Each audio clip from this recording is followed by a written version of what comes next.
Previously on the American Justice Podcast. We were only together for like 3 months, but I'm about to tell you something real crazy happened.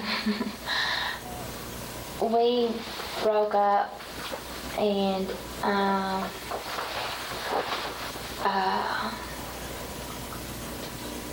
the only thing I'm crazy. Well, during the time we were together, I actually tried to kill myself once because of my dad. And he found out about that. He wasn't happy. Okay. And my mom, I think, knew, but she asked me what happened. And I told her I was jumping a fence, which I climb over. I don't know how many fences anyway, because I'm just a little country kid, and that's what I do. And then after that, we were only together for like 3 months, but I was 15 and I was like, and I OD'd on a bunch of medicine. That was the last time I tried to kill myself. I only did it 3 times. After the breakup? Yeah, I only did it 3 times to be honest. Okay.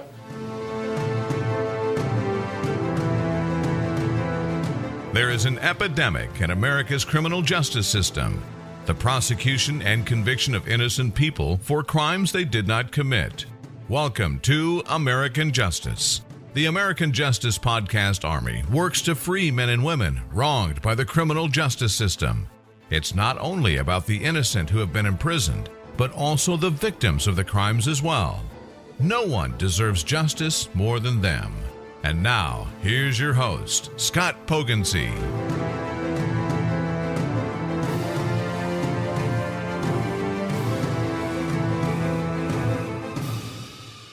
Hello, everyone, and welcome back to your podcast, My American Justice Army.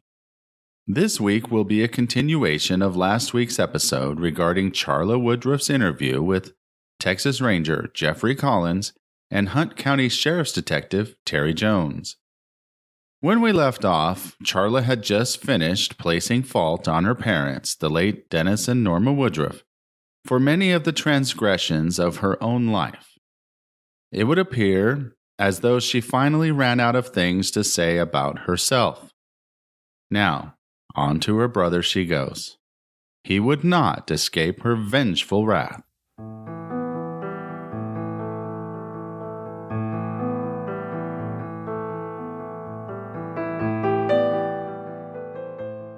Charla claimed that Brandon had seemed more distant than usual since the passing of their grandfather from colon cancer the year before.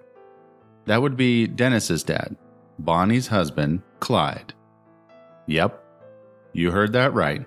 Brandon's grandparents were Bonnie and Clyde. No, not that Bonnie and Clyde, don't be silly. Bonnie and Clyde Woodruff. Although he actually went by his middle name, Dale. There, that sounds better. Bonnie and Dale Woodruff. Anyway, Charla claimed Brandon had a tendency to snap at people and that their relationship with each other was becoming distant. Now, I'm not sure if it was because Brandon could never get a word in edgewise regarding himself during conversations with Charla, but she swore there was a lack of communication between the two of them. She also stated that Brandon had refused to see a doctor about his feelings because it was, quote, typical for men to suppress their emotions. Women, as she continued to explain, had more of a tendency to lash out and seek help for their depression, as she had done throughout her teenage years. Nope, she wasn't involuntarily committed. That's right, she reached out for help. And you guessed it, Ranger Collins bought into this theory like a crack addict looking for a bit of, well, crack. Perhaps it was because the two of them shared a love of all things law enforcement, yet dabbled in the medical field as a hobby. That was a joke, by the way. Again, they don't hand out medical degrees at the police academy as far as I know. Anything spoken in this interview that was medically persuasive was all 100% pure speculation. Somehow, it was almost considered to be factual in a double homicide investigation. Now let's move on to the real crux of this interview. We're about to learn what Charla claimed she did from the time her mom didn't answer that first phone call all the way through Tuesday afternoon when they finally called someone to go check on Dennis and Norma. By all accounts, from everyone I've talked to and all of the close family members interviewed on camera, the Woodruffs always answered the phone, especially when their kids called. They even had that classic 1990s and early 2000s setup, Follow Me Anywhere, where phone calls would ring through from phone to phone to phone until you either reached the phone they were at or no one was available and the call ultimately went to an answering machine. Oh, an answering machine, remember those? Personally, I long for the days when blocking someone from contact was as easy as taking the earpiece of the phone off the receiver. I think I'm starting to show my age. Okay, so let me set the scene for you. On Sunday, October 16th, 2005, at approximately 9 p.m., Charla had her grandmother tell Norma she was going to call her when she got home. Charla got home and called her mom some 90 minutes later around 11 p.m. Norma did not answer the phone. Dismissing it, Charla finished her activities that evening and went to bed. She then, according to her interview here with Ranger Collins, gives a very detailed account of the next day, the next night, and then heading into Tuesday. I'll let you listen to how she describes it. This will be the longest clip of Charla that we play, but I want you to hear exactly how she conveyed that 24 to 36 hours from the time that she realized her mom didn't answer until they finally called someone to go and check on Dennis and Norma. I'll see you on the other side of the clip. Has anybody told you how our phone system is at the house? If I were to call my house number, it would ring my mom's phone, my dad's phone, and the house. Did both the cell phones? Yes. And the house, to where anybody could pick up? Yes, and if to say it called all three of y'all, whoever picks up first, it stops ringing. Okay. And so, Well, and that may be important. You're telling us that through call forwarding at the house, that your parents were never ever out of touch Right. with anybody. Right. Somebody could always contact them. That's why I was freaked out. Do you understand that? That's why I was panicked. Okay, and I understand that. I understand that totally, because they've never been out of touch. It's never ever out of touch. And when was the first time? Because we know you're saying that on Sunday night, between 8:45 and 9 is when you know that your mother talked to her mother. Right, and your I was like, she's on the phone, like, da-da-da-da, and I was like, hi, Mom, and I asked my mom a question through my grandma. I was like, what's Aunt Linda's phone number? My grandma asked, and then she responded. My grandma hung up the phone, and she said, your mom told you to be careful going home. So I was like, all right. So I started calling. The first time I called my mom was at 11 o'clock that night. And you're sure it was 11? I'm very sure. It was 11:03 if you want to be exact. Okay, I like exact. Wasn't that?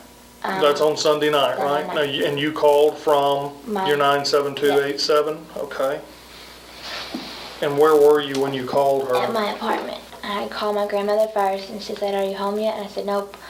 I'm driving up to the house, and then I drove to my house, and I started calling my mom, and she didn't answer. But I just called that one time that night, and I figured, well, maybe they're asleep, or maybe not asleep, but they're out doing something, blah, blah, blah. Really wasn't worried about it that much. And then what really got to worry me is the next day. So at 12:30, I had gotten some grades for midterm, so I was calling my mom to tell her I got a B, And I called her work, and I called her cell. I called my dad's work, and I called her cell. And they weren't answering. They're not at work and they're not at, okay. Well, I was like, okay, when they're at lunch, Well, they'll call me back. My dad normally, give him an hour or so, and he'll call me back. Or maybe they're in a meeting, they'll... Okay, so they don't always pick up then. Sometimes you can leave a message. They're in a meeting, or, during the day when they're work hours, you had to kind of be lenient with them. So the next time I called, it's probably about 5:30. And Then they didn't answer. And then I think I call again. I'm calling them both. When I say I call them, I call both numbers. Well, you're calling home phone, which should be going to both numbers, but you're also calling their cell phones individually? Oh, buddy. Yeah. Okay. So then I call them about 6:30, and then I go to my sorority meeting, and then I call them when I get out of there, and then I'm on the way to feed my horse. And I remember this for real. I call them, I'm like, maybe they're outside. Maybe they're outside doing something, but they should both be home now. And so I just ring up. I'm telling you, if you get those phone records, you're going to think I'm psycho. I can tell you right now, neither like, one of us do, and y'all probably don't either. I was just like on and on. And my dad's voicemail kept picking up. And I'll tell you, by Tuesday, I had called so many times, my dad's cell phone was dead. My mom's cell phone still rang, my dad's cell phone was dead. Ours may have been the one plugged into the wall. So, I pulled a trick as well. Monday night, I was very worried, I was very upset. I don't have class at all on Tuesday, Thursdays. I went out, had a little fun with my friends, and about 2 o'clock in the morning, I was like, I couldn't go to sleep. I was like, oh my gosh, my parents, I don't even care if I'm drunk. And they're gonna have to, I can get through this. Right. I can talk to them like I'm sober. So, if you get a call from your kid who's at college at 2 o'clock in the morning, what? You're gonna think something's wrong with them, right? You're exactly right. You know? You're gonna think car accident or something, something's happened. All right. So, and the only time I've ever called them in the middle of the night, something's been wrong with me. Okay. You know, I've had something's wrong with me. You're gonna if you get phone records, I called them at 2 o'clock in the morning repeatedly. No, I called you back. I called them. That was Tuesday morning? Yeah. That's Monday night, Tuesday morning at 2 a.m. is really what you're talking about, right? I called them repeatedly. All right, so then I get Tuesday, I call them about, I don't know what time, midday. I call both their work phones. I call their cell phones, same thing. Hi. Did you call your brother to ask if he had talked to you? Yes, I called my brother on Monday. I said, Brandon, I've called Mom and Dad. I can't tell you how many times. And my brother says, we're supposed to be building a fence. I forget what he said. They're supposed to be doing something outside today. It'll be okay, Charla. They're going to call me between 10:30 and 11. They always call me between 10:30 and 11.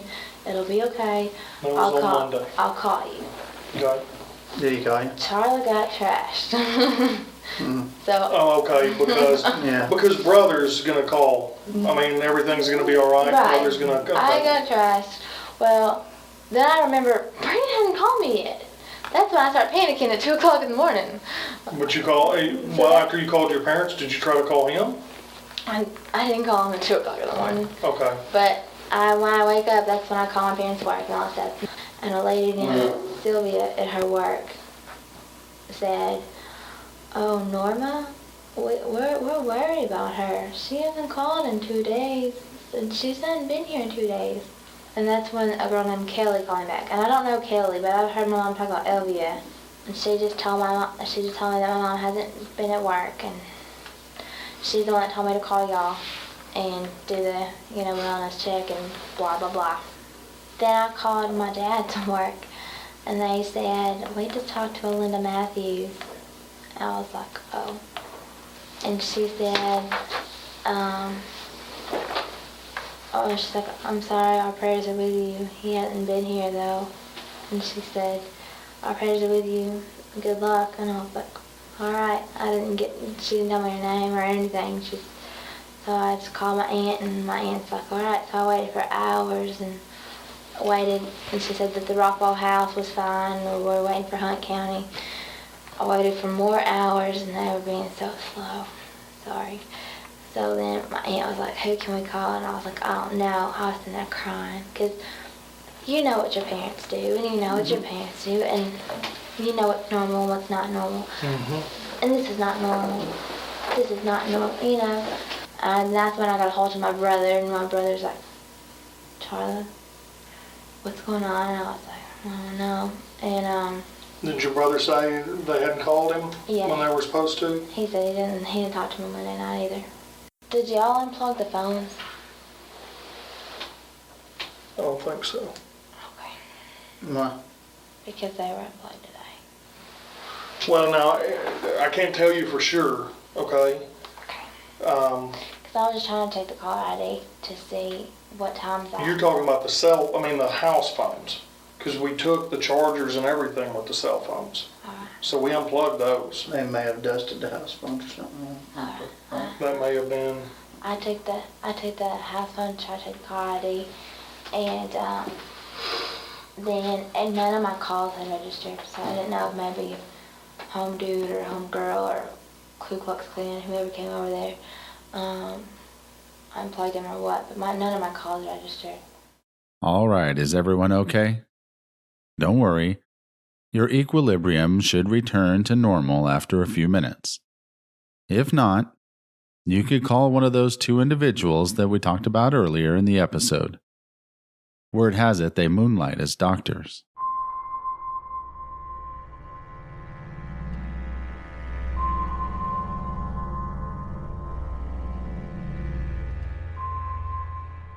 So, to sum it up, Charla believes that maybe it was the Ku Klux Klan that came into Dennis and Norma's home and unplugged the phones. Also, the possibility exists that it was home dude or home girl. Perhaps we'll never know, but basically, what you've just heard was Charla rambling about how she was completely worried and trying to contact her parents for 2 straight days. Even though she was worried, quote, out of her mind on Monday night, she decided to go out and party and get drunk.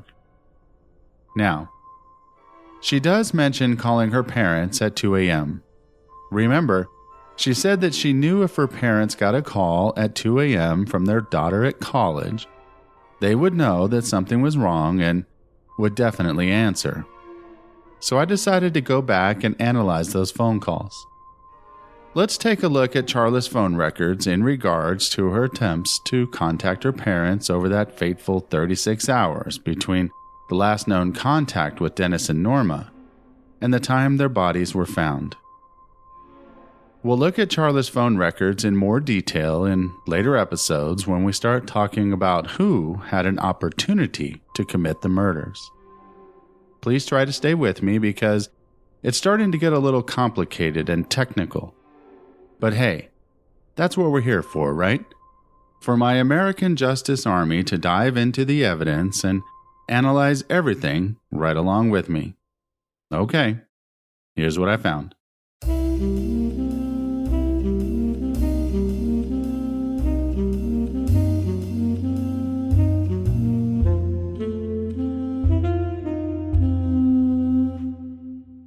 Charla's one and only call Sunday night was at exactly 10:59 p.m. It lasted 50 seconds. That's 50 seconds. On Monday, October 17th, 2005, the phone records show the following. A call to Norma's cell phone at 5:32 p.m. for 34 seconds. A call to the home phone at 6:33 p.m. for 37 seconds. A call to the home phone at 9:34 p.m. for 39 seconds. And finally, there's a call to Dennis's cell phone at 9:35 p.m. for 58 seconds. After the last call, she immediately calls Brandon and talks to him for about 4 minutes and 29 seconds. The next call is to the home phone at 1:58 a.m. So this would be Monday night, technically going into Tuesday morning. There are 3 calls, all in succession, to the home phone at 1:58, 1:58, and 2:02 a.m. They lasted 9 seconds, 7 seconds, and 7 seconds, respectively. Now, these are all calls to the home phone. This is the one with the Follow Me Anywhere that we talked about earlier. According to Charla herself, her dad's cell phone had died when the battery ran down. But when the police arrived, her mom's cell phone was plugged into the wall, so it was still on and fully charged. I just tested it with my own cell phone, and it took between 5 and 10 seconds to even connect to a number once I hit talk. And we're talking 2005. So what are 7 and 9 second calls for? Remember, when Charla called at 11 p.m. the night before and was trying to reach her mom, that call lasted 50 seconds. Enough time for the phones to roam and find out that no one was available and for it to go to the answering machine. But now, we have 3 calls in succession for less than 10 seconds each. It's almost as if she just called long enough to establish a connection, a record if you will, and then just hung up. Either way, I just found it strange. Now, moving on to Tuesday the 18th. Once Charla got home from partying and getting drunk Monday night, she started making calls again Tuesday morning at 10:03 a.m. Now, I know what you're thinking. Scott, wow, how many times did she call her parents that morning? Well, the answer for those of you playing at home is 0. She makes 14 calls between 10:03 a.m. and when she finally does call Dennis's cell phone at 1:45 p.m. for 5 seconds, and the home phone also at 1:45 p.m. for 9 seconds. I'm going to leave that right there and let you make your own conclusion. All right, back to the interview.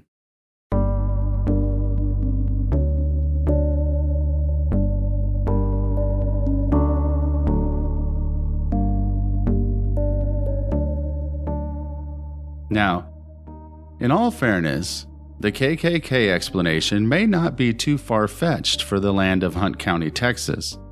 According to the Greenville Herald Banner, the Klan is still very much a thing in Hunt County. As a matter of fact, a quick Google search will reveal that residents from the tiny towns outside of the county seat of Greenville receive recruitment flyers in their yards and mailboxes every couple of years. What do you expect from a town that displayed a sign on their main street until the late 1960s boasting, quote, "Welcome to Greenville, the blackest land, the whitest people"? Yes, that was a real thing. After a lengthy conversation between the two investigators regarding the ins and outs of prepaid cellular circa 2005, Charla informs both of them that Brandon was, quote, leery of people in their parents' neighborhood. As is becoming typical with this interview, no one in authority even bothers to inquire further about pertinent information. Instead, they all take time to ensure that Dennis and Norma Woodruff were not swingers or having any affairs. Sure, let's pay no mind to the questionable individuals lurking about in the neighborhood, but tell me more about your family's sex life. Charla even goes on to tell about the time she stumbled across her parents' porn stash. This is also about the time that the investigators suggest a DNA sample. Moving on, she did finally state that whoever went up against her father had to be someone physically strong. She told the intrigued investigators that Dennis also had a gun in the house that he had acquired since her departure to college. This is when the investigators begin to believe that the intruder or intruders were someone known to the Woodruff family, someone who would present little risk of an altercation. She then flips sides in her depiction of her father and calls him, quote, kind and gentle, rather than the abusive tyrant she had previously described.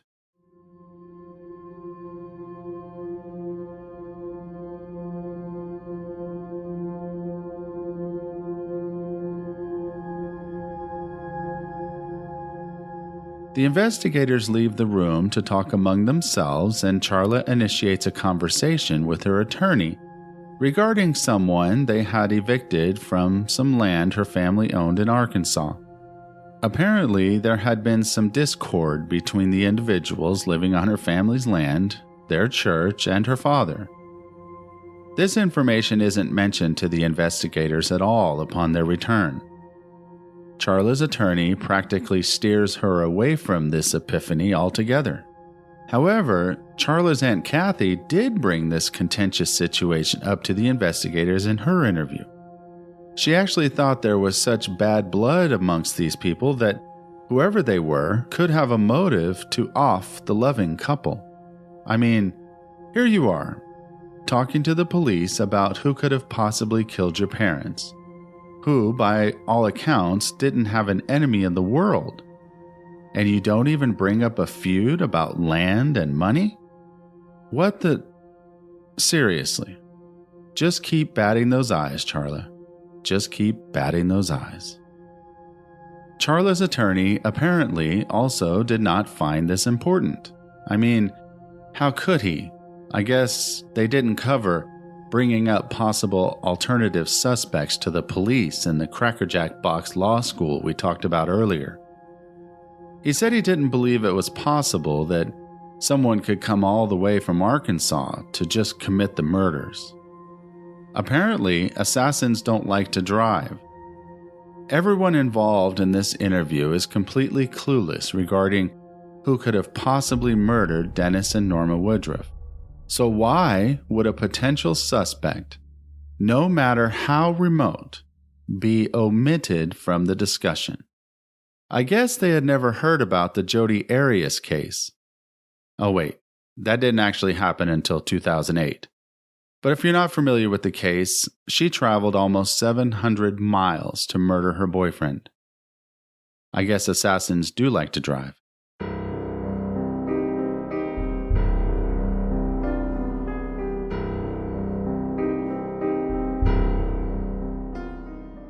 Okay, back to the Woodruff case.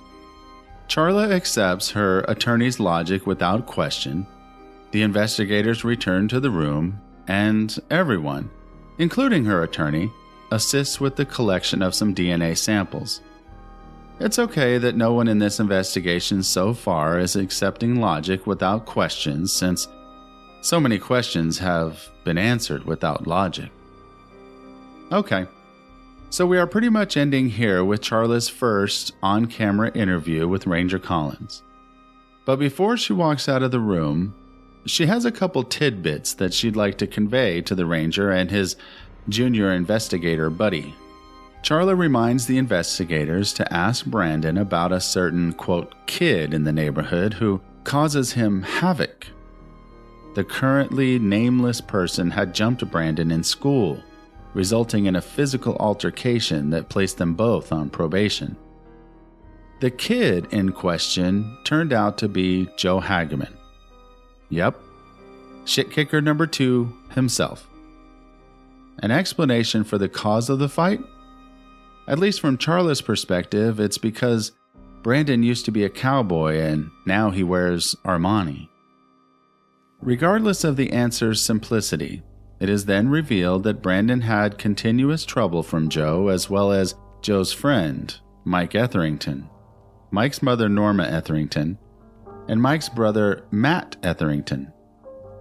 Even though Charla has now, for the very first time, given Ranger Collins an actual lead, other than Home Dude and Home Girl and the KKK, those names were put on the back burner.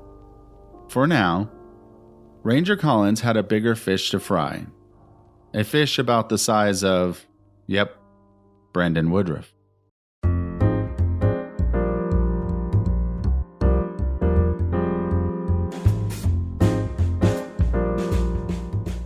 We will get to Brandon's interrogation in just a few moments. But before we move on completely from Charla's interview, I want to show you what other people had to say about Charla and her shenanigans. It will leave you scratching your head as to why the trained investigators didn't look at her more seriously. If you think I'm being too critical of Charla, I want you to know that I'm not here expressing my thoughts about her as a person. I don't know Charla. Hell, I didn't even know Brandon when all of this started, so I cannot form an opinion of her as a person. I can show you suspicious stuff that she did up to, during, and after the time of the murders, but that's about it. If you want to know what kind of person she was, let's ask her own family. The investigators, as you would expect, asked both Kathy and Linda to talk about their niece and nephew. We'll play what they had to say about Brandon when we talk about his interrogation, but first up, Charla's Aunt Kathy. What did Kathy have to say about Charla? All good things, right? Wrong. Here's what she had to say about Charla when Ranger Collins asks how the kids are taking the deaths of their parents. You guessed it. All roads lead back to Charla. Here we go. Are they taking it, both of them taking it extremely, which I'm sure that they are, isn't either one of them taking it harder than the other? Charla's taking it harder than Brandon, just because, I don't know, Brandon's taking it pretty hard, but he seems to be more reasonable than Charla. Charla has always been an attention seeker and more dramatic and maybe more, she kind of dramatizes things more than they are. I mean, even in my dad's funeral,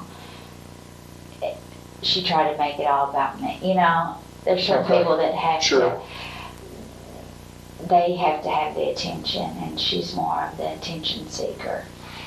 Right. And Brandon, I mean, he's been very emotional and crying, being upset, but it seems like he's trying to keep a level head. Okay. She's done other things just for attention in the past. Just like when boyfriends break up with her, she's real dramatic about it. Okay. She's been depressed before because boyfriends have broken up with her, and she always wants to have the attention. So. Okay.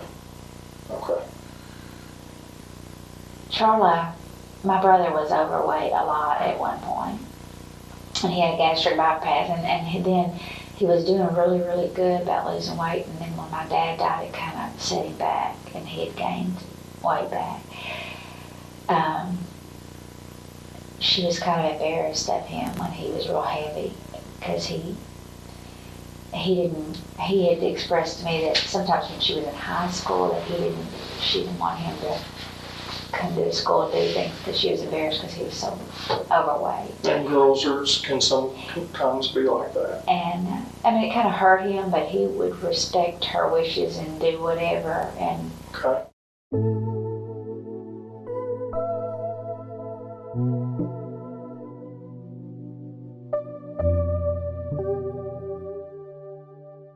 After Kathy spills the beans on the personality traits that made Charla special, now it's her Aunt Linda's turn to tell the investigators about her psychological issues and the medications that she's been taking. This would also be the first revelation that Charla was diagnosed with bipolar disorder. Again, the investigators would just let this information run off their radar like water off a duck's back. Now remember, this is just a family member trying to be helpful. They're not here to be vindictive. They're not trying to paint Charla in a bad light. They're just trying to tell the truth, the way it really is. That's it. As I said, we will go over what they both said about Brandon a little bit later, but let's just say it's nothing like how they talk about Charla. Also, just to let you know, this interview with Aunt Linda was actually conducted by investigator Tommy Granfield. So let's hear what she had to say. How about the kids? Give me some information about them. Let's start with Charla. She's just a really sweet kid. She's always been really good. She had some emotional problems when she was probably around 14. I don't know. Boyfriend stuff? No, I don't really even know. I have no idea. I don't think they ever found out she was having some seizures. It was kind of a physical and it just kind of went away. So I don't know if it was part of growing up or I don't know. I would say it lasted was it like maybe a year. Mental health issue? Like bipolar or schizophrenia? I think they did like finally diagnose her as bipolar. I know she is still on some medication. Do you know what she might take? No. I know she took Wellbutrin at one time and Zoloft. And at the time she was really bad, they had her on all kinds of stuff. I honestly thought they had her on too much medication. Yeah. Was part of the problem. I know a lot of times when you have an initial diagnosis, a lot of this stuff is kind of guesswork. Oh God, here we go again. Another investigator with a medical degree. I wonder if the local board of psychiatry would agree with Investigator Granfield that it's just a guessing game. Anyway, back to the interview. Yeah, it took them a little while to kind of find the right balance, and then they slowly weaned her off of that, and I think she's just on sort of a little maintenance thing now. Okay. But how was she in school? Grades? Once she got past that, she was fine. She did really good. She's done very well in college. She should graduate about 6 months early. Where's she going to school at? Southern Arkansas University. Normanton is one of both the kids that concentrate on school. How was she growing up? Just fine. Always been a really sweet kid. Helped out around the house and stuff? Yeah. Okay. It's time to wrap up the storybook on Charla. What were the takeaways from her interview with Ranger Collins? Uh-oh. That sounds like an introduction for a patent-pending Scott Poggensee personal opinion. Cue the sappy music.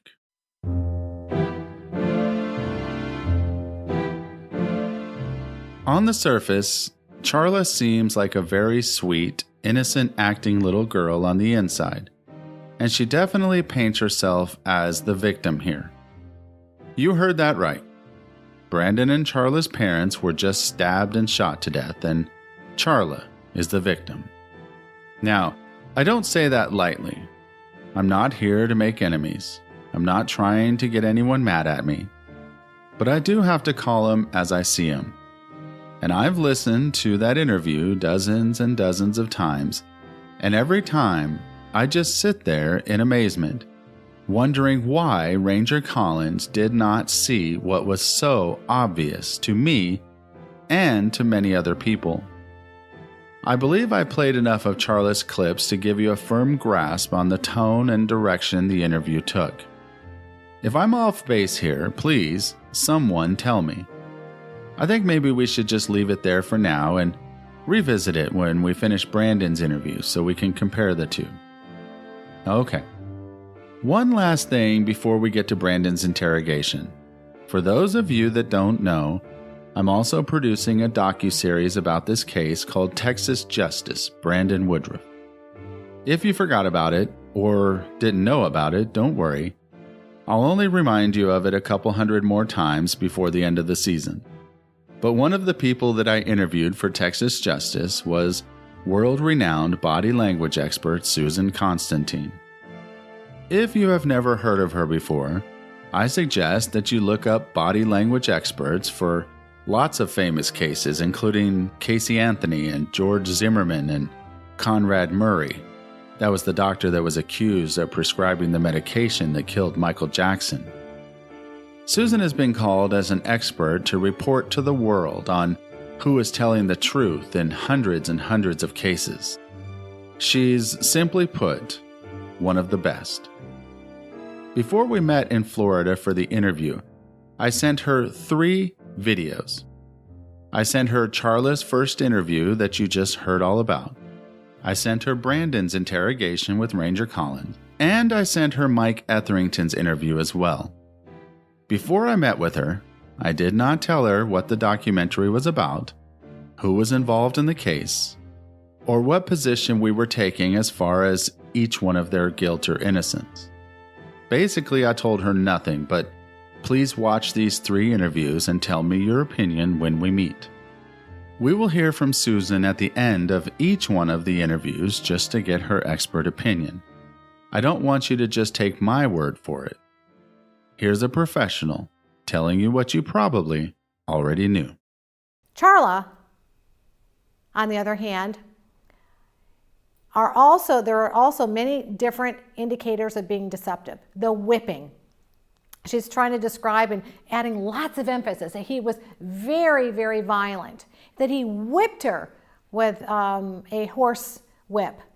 But yet, she never uses any action when she says it. There's no change in her voice inflection.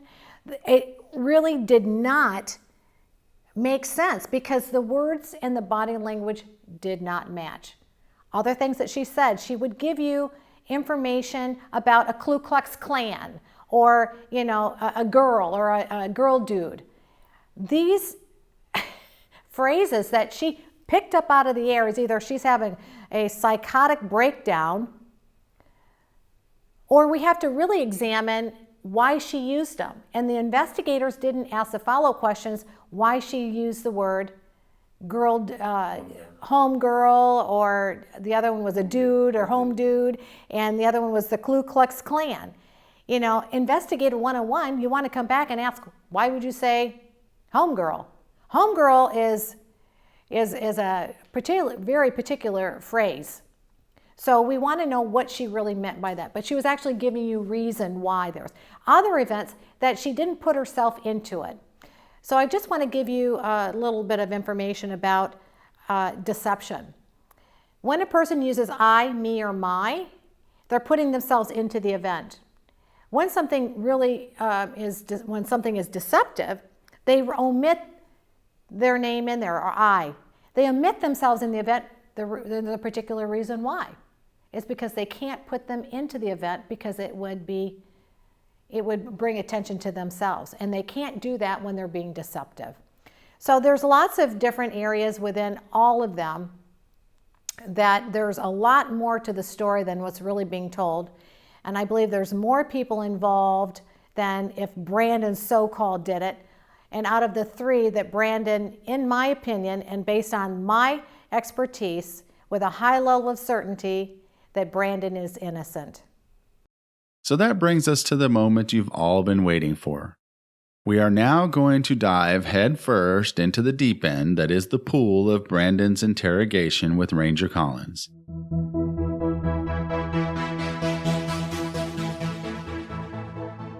Before we start playing clips or talking about the meat of the interview, let's just take a second to review where we are in the investigation, or where Ranger Collins is in his investigation.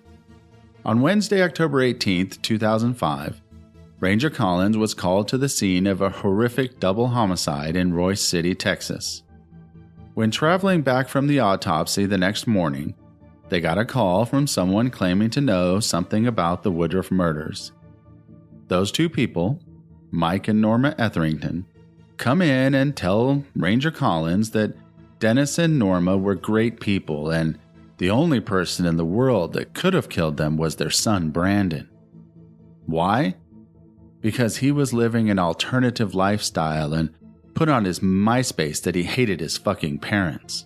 Then he talks to some family that tells him Brandon said he was going back to college around 7 p.m. on the night he believed the couple to have been murdered. As soon as he gets that information, he talks to a neighbor, Randall Lunds, that says no. Brandon was at the Heath house around 10 p.m. that night. Wow. Sounds like you got a potential suspect, right? Right. But then you get some search warrants for his dorm room, his truck, the Heath house where he was last rumored to have been, his mom's truck, his clothes, well, you get the point. Pretty much anything associated with Brandon. And the results of all that? Nada. Nothing. No murder weapon, no knife, no gun, no blood on his clothes, no bloody clothes in the truck. Basically, no physical evidence at all. Then, just before Brandon comes into the interview room, you have his aunts sitting there telling you what a great person he is and how he loved animals and would never hurt a bone in anyone's body. Seems kind of confusing, doesn't it? It's starting to look like you had better get him to confess, or you may let your lead suspect slip through your fingers.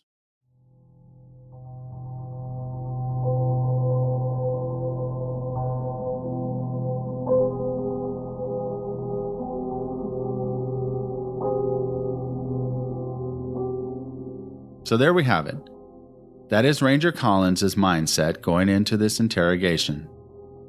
On one hand, you've got someone that is apparently lying about where he was the night of the murders. Remember, I shared with you that I would tell you the good, the bad, and the ugly for everyone in this case. Not just Mike, not just Charla, not just the shit kickers, but for Brandon as well. At the end of this season, I don't believe that you will have the feeling that Brandon was an angel. I do believe that you will feel like he's not devilish enough to commit a double execution. But Brandon did a lot of things that a mischievous 19-year-old kid would do.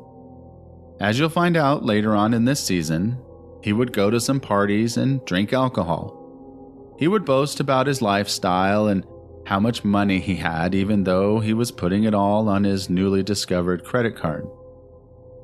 He would keep his budding sexuality a secret from most people, and even lie to them if he had to, in order to keep it hidden. He was not doing too well in school, missing a lot of class, and not turning in a lot of assignments. You know, like a typical first-year freshman. We'll discuss all of those things in due time. I just didn't want you to think that I was only being critical of people that were not Brandon Woodruff. Remember, my job here is just to be your navigator, your skipper, if you will, taking you down the rough seas that landed an innocent person in prison. As you've seen, I will jump in with my opinion when it's needed. Hell, lots of times when it's not needed. But that's neither here nor there. Okay, with that long-winded disclaimer out of the way, let's start talking about the interrogation of Brandon Dale Woodruff. Brandon's interview begins differently from his sister Charla's. Whereas her interview seemed to start calmly with the investigators attempting to soothe her feelings due to the recent loss of her parents, Brandon's jumps right into the mayhem. As was discussed earlier from Aunt Kathy's interview, several of the family members are upset by the Texas Rangers and Sheriff's Office not contacting them. Several times, Brandon's family would report calling the detectives and the lead investigator, Ranger Collins, with no return phone call. Brandon immediately calls Ranger Collins out on it and asks for some answers. I mean, I guess you can ask, right? Doesn't mean he's going to answer. And he doesn't. On this Sunday, October 23rd, 2005, the small group of Woodruffs had made the journey all the way from Texarkana for this interview to happen. Aunt Kathy, Aunt Linda, Charla, and Brandon. Everyone had come not only to answer questions, but they also had questions of their own. Why were the investigators not calling them back? Where were the vehicles that were confiscated by the sheriff's department? But the most important question on their mind was, how in the hell did Dennis and Norma die? Remember, none of the investigators had shared any information with anyone in the family concerning anything to do with the crime scene or investigation. The family had lots of questions without any answers. In fact, here's Ranger Collins telling Aunt Kathy that exact thing. We're not going to share anything with you. And too bad. Well, and the thing about a criminal investigation is, and you know that, the more that you put out there, the more it can come back to haunt you later on. And we don't want to be accused of putting anything out there and you know, telling you something, and then all of a sudden down the road, you know, when we do catch somebody, that's going to be used against us, saying, well, the reason they had that information is you told the family and the family told somebody. Even though the family's not going to tell anybody, we're sure, but we just, in order to be safe, it's better to be safe than sorry in these things. Certainly. So, you know, it's, we just really don't want to discuss, any of the investigative, you know, things right now. Coincidentally enough, here's how Brandon starts off his conversation with Ranger Collins. What you're going to hear is the very first words spoken in Brandon's interrogation. Apparently, he was upset out in the hall about how this investigation was being handled, and now it's time for him to get it off his chest. Brandon, I've got to get contact information for you and all that up here first. And I'm going to, of course, with you being upset out in the hall, this may not even matter to you, but I want you to understand, because I've told all the other family members too, that we are sorry for y'all's loss. Right. Okay, and we're doing everything that we possibly can to figure out what's going on. Okay, and I understand that, but at the same token, you gotta understand that I've got a sister to take care of right now, and some of the things that y'all are doing, I understand that I was the last one with my parents. I understand that, but what I don't also understand is that there's certain policies and stuff that I think that y'all should hold up to and not do some of the things that y'all did, and ruining my whole dorm like that. Okay, and that's what I'm saying. I was not at your dorm. Okay, I don't know what the conditions of your dorm. And apparently, my grandmother has told me that whoever searched the house at the other house, that my dad's Dolly Parton room, that was a very, very special room, and that room is also messed up. Okay. And I think that whoever is responsible for that needs to fix that. Okay. Because that's wrong. All right. Well, yeah, I mean, we just. I'm hearing what y'all are hearing, and I'm also hearing things that when y'all said y'all were going to call us back, we waited all damn day and nobody got a phone call. What do you mean, call you back on? We were supposed to get a phone call the other day when we all came here. We drove here the next day to find out what happened, and we never got a phone call. What I'm saying is right now, my whole family and me are in a traumatic state right now, and for y'all to say things and don't do it pisses me off a lot. Okay. Well, I'm just letting you know where I'm coming from. No, and I understand that, Brandon. But you do need to understand from our standpoint too that we've got we probably had 6 or 8, 10 investigators working about 20 hours a day. All right. I mean, this isn't something that we're just taking lightly, and at the end of the day at 5 o'clock we shut things down and say we're not going to call. If you didn't get a call, which you should have gotten a call because I left and somebody else was there with you all that morning when we had to go, and I didn't get back until later that evening. Okay. Right.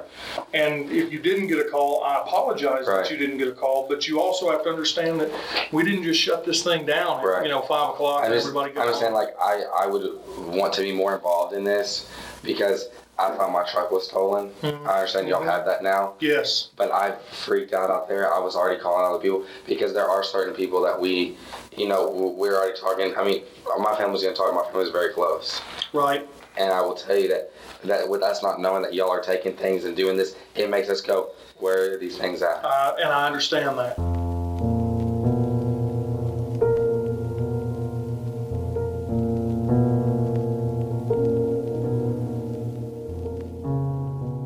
There he was, pretty much as soon as they stepped into the room, demanding but not rude, irritated but not indignant. However, I personally think that he should have been. If investigators seized any of my property, they had better at least tell me why, or even better, have a court order.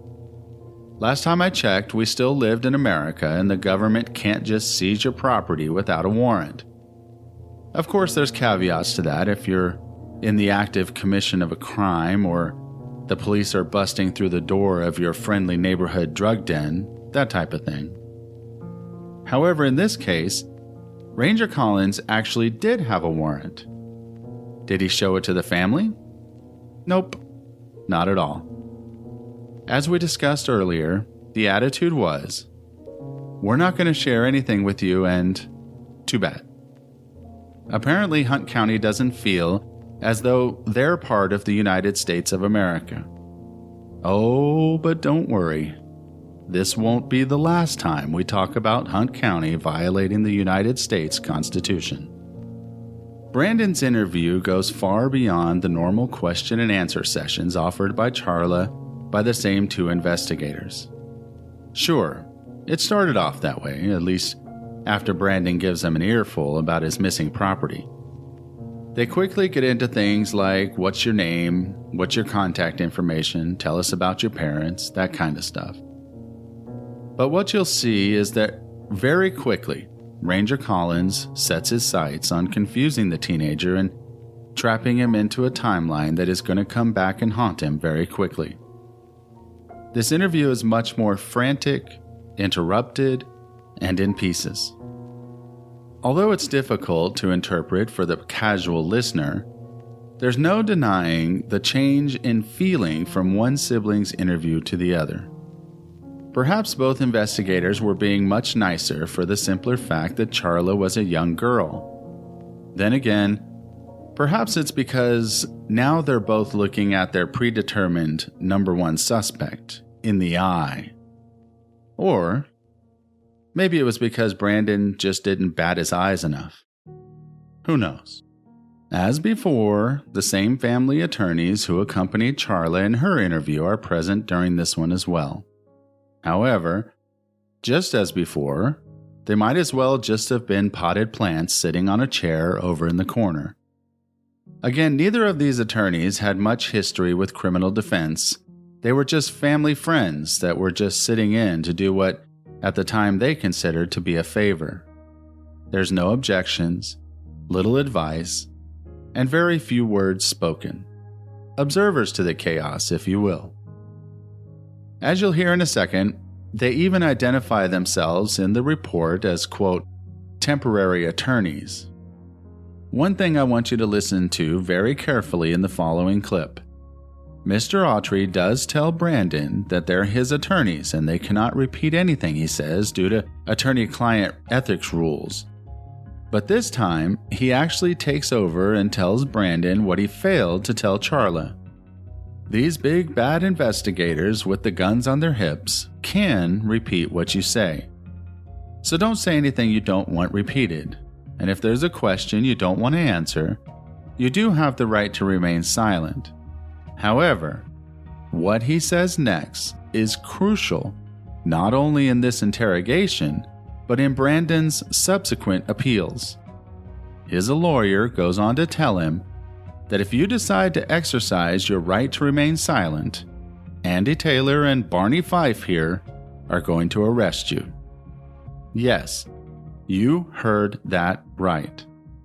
His own attorney sat there in the interrogation room and threatened him. You can refuse to answer a question, but if you do, that's going to subject yourself to being arrested and charged in your parents' murders. What the Maybe I better say what I said to his sister a while ago, that we've been asked to come here as your temporary attorneys, and as such we are bound by the law and our professional ethics, and we can't repeat anything that's said in here. So Exactly. whatever we say, we can't repeat it. Yes, sir. It's completely. Now they're investigators. They can repeat it, but so if there's any question that you don't want to answer, of course you have a right to remain silent. But on the other hand, they have a right to have you arrested and put you, charge you in this. In researching this podcast and the documentary currently in production, well, see, there's the first of the couple hundred I told you about earlier, I've talked to more than a few criminal defense attorneys about the job that these lawyers did in representing Brandon and Charla during their interviews. Let's just say they didn't have anything nice to say. The next part of what Mr. Autry had to say will leave your jaw on the floor. He told Brandon not to argue with the investigators. I'm sorry, but if I'm being accused of murdering my parents, and I didn't do it, I'm going to, let's call it argue. The biggest takeaway from all of this is that if you're ever in the unfortunate position of talking to an investigator about a capital murder case, even if you just believe you're there to be a potential witness, please take a criminal defense attorney with you. If you need a good one, let me know. I don't know what this says about me, but I know a few of them. All right, we'll wrap it up there for this week. Next week, we'll cover the rest of Brandon's interrogation. I hope to have the pleasure of your acquaintance next week as well. I can tell you that this is just as much fun for me to tell the story as Hopefully it is for you to listen to it. Until we reconvene next week, I'll leave you with a clip of Brandon's trial attorney describing what she thought of these two attorneys. Remember, stay aware, stay strong, and get involved. See you next week. And that was one of the other things that I was trying to emphasize to the jury is they keep telling you that Brandon is a liar, that Brandon's lied about this and lied about that. Brandon didn't lie. Brandon was a scared 19-year-old kid. They bring in these two lawyers, whoever they were, initially to sit with Brandon, and their great contribution to Brandon's defense is to tell him, cooperate with the Rangers. Don't argue with him. Well, Brandon says, well, I'm not sure what time I left the house. And Ranger Collins says, would it have been about 6:30? Yeah, I guess. And then they turn around and say, well, Brandon lied and said he left the house at 6:30. No, Ranger Collins put that time in. Brandon agreed with him or said, well, yeah, I think so. I'm not sure, whatever. But Brandon wasn't able to give an exact timeline. But then they used that to turn around and say, well, he's lying. And as I pointed out to the jury, everything Brandon told you he did that night, everything, independently verified. You did not have to take Brandon's word for one thing in terms of retracing his steps. The American Justice Podcast is owned and copyrighted by Atua Productions, LLC. Your host is Scott Poggensee, and your writer is C. Derek Miller. The theme music for the American Justice Podcast has been created and composed by Josh DeRosa.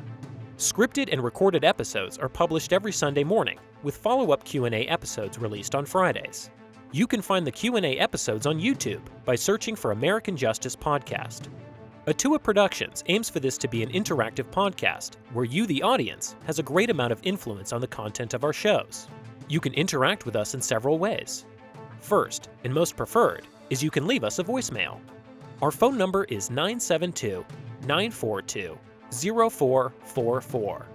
Be sure to leave your name and the city you're calling from, along with whether or not we can use your voice on the air. If Facebook is more your style, you can log on to our Facebook page at facebook.com/American Justice Podcast. Feel free to leave a comment, or you can message us on Messenger if you have a more pressing question or issue. If you would like to blog about the show, then you can log on to AmericanJusticePodcast.com and tell us what you think there. You can find many of the documents discussed in this episode there as well. If you are a tweeter, you can also voice your opinion on Twitter at @AJusticePodcast. If you would like to support the show, you can do so in a couple different ways. First, consider visiting our Patreon page at patreon.com/AJPodcast. We have different levels of support that include t-shirts, guest call-in spots, and early access to our podcast and YouTube shows. Next, you can like, subscribe, and click the bell icon to get notifications of when we publish episodes. We would also very much appreciate it if you could give us a 5-star review. If you have any comments about the show, or more importantly, any tips on the case we're discussing, please call 972-942-0444 and leave us a message. After all, if the subject of our podcast is innocent, that means someone out there is guilty. American Justice Army? Let's find them.